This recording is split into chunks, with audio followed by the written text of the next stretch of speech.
Hi everyone, and welcome back to Ascend's Friday Forum. If this is your first time tuning in, these webinars cover a range of topics from the most commonly asked support questions to new features and handy tips and tricks to help you along your journey with Ascend. If you have any queries at all and you're not able to find your answer on the Ascend Help Centre, please do send us through an email at ascend@softwareofexcellence.com and our support team will get back to you as soon as possible. So today we'll be taking a look at the new features that were released in our latest July update. This product update includes some new features and some enhancements to some already existing features. The first of which is that providers now have the ability to pause and then later resume clinical notes entered using the clinical note templates. There have also been two new payment methods that are now available within the ledger, and there's also a new Power report that's been added for payment and adjustment tags. So just going ahead and diving in, we'll get started with the pause and resume functionality added to the clinical note templates. So this allows a provider to start filling in a clinical note template and then accommodate for a workflow interruption of some kind and then go ahead and return back to it later. There is no time limit for completing the note either. A paused note just remains in an incomplete state until it is completed. So you'll find that when doing this, there is now a Save Progress button that's been added to the template area. So jumping into Ascend, if we were to go ahead and open up this patient's progress notes, and we'll just go ahead and start a new clinical note. These are our templates here on the right hand side. So I'm just going to go ahead and select one, perhaps under clinical exams, and I like this exam type here. Now, at this point, if someone had come and interrupted me, what I can do is I can click this Save Progress button. And what that's going to do is it's going to keep the note in an incomplete state. You can see this message at the top saying that it's not been completed and to finish editing the note to properly save it. The next thing that you'll notice is that this note now has a little red dot as well. This is going to indicate that it's currently in progress and hasn't been completed just yet. For us to edit this, we can just go ahead and click into the note and we can continue where we left off. The next thing that is new with this update of Ascend is that on the home screen, you'll also notice that the incomplete clinical notes has been renamed to instead say clinical note tasks. And this is also going to reflect again any that have been unsigned, any that have been not entered, and of course in progress here. There's going to have today and then the last 30 days as well. If we go ahead and click into this widget, it's going to open up the clinical notes task page so you can easily jump in and make changes to your in progress notes or your unsigned notes.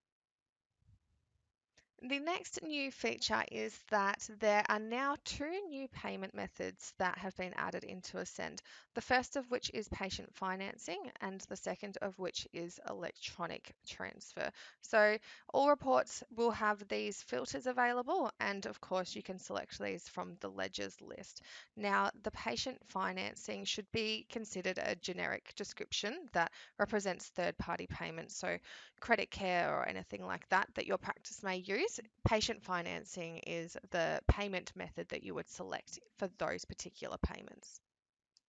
So jumping into Ascend, if you were to enter a payment, such as here in the top left-hand corner, and let's pretend we're just going to make a payment of $50 today.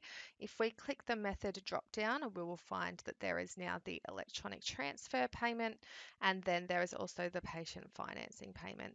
As with all the other payment types, you are still able to add a tag as well. So for example, if you did have multiple different third-party types, you might want to go ahead and select the patient financing payment method, but then add a tag for the specific third party. So for example, if it was credit care, you could of course go ahead and add that tag.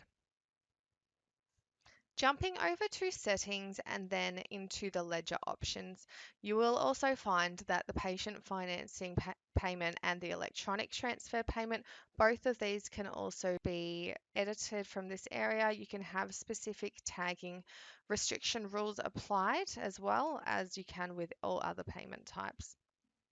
So just to again advise, the new payment methods are included as line items in all areas of Ascend.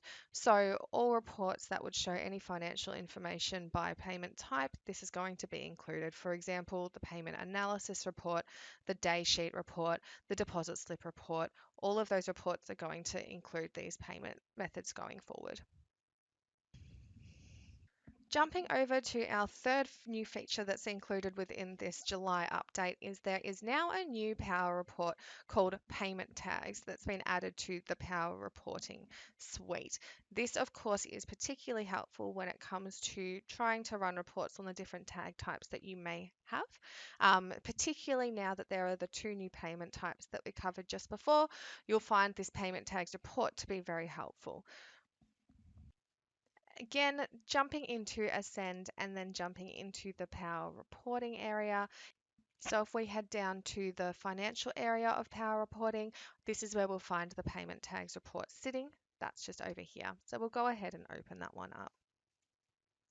So just taking a look at this report that has been run over the last month, there are a few things to note. So when tag restriction rules are in place, mandatory tags are the primary tags that you can see through this field here.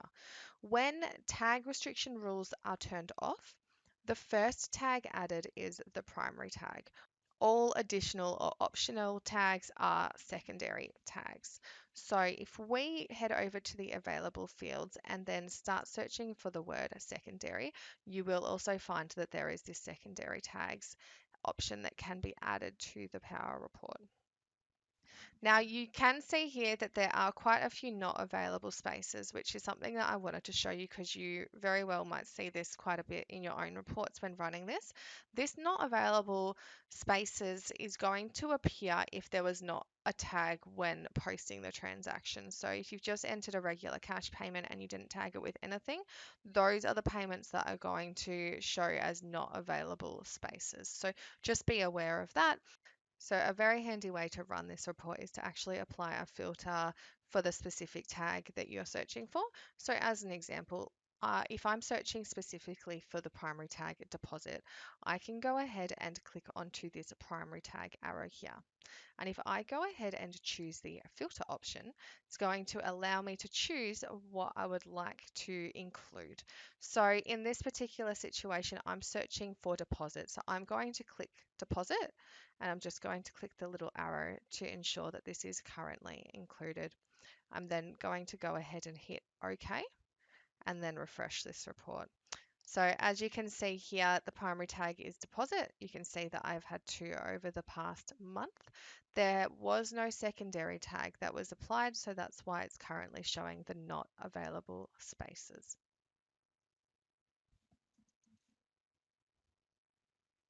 All right, everyone. Well, thanks for tuning in to Ascend's Friday Forum. If you would like to revisit this topic or any previous webinars, you can do so through the Ascend Resource Centre. You can access the Resource Centre via the Help button directly from within Ascend. It is regularly updated, so be sure to check back there to find answers to all of your questions. If you do, however, have any other questions, you can also send them through to ascend@softwareofexcellence.com and we'll be in touch right away. I hope you all have a fantastic weekend and don't forget to tune in next time.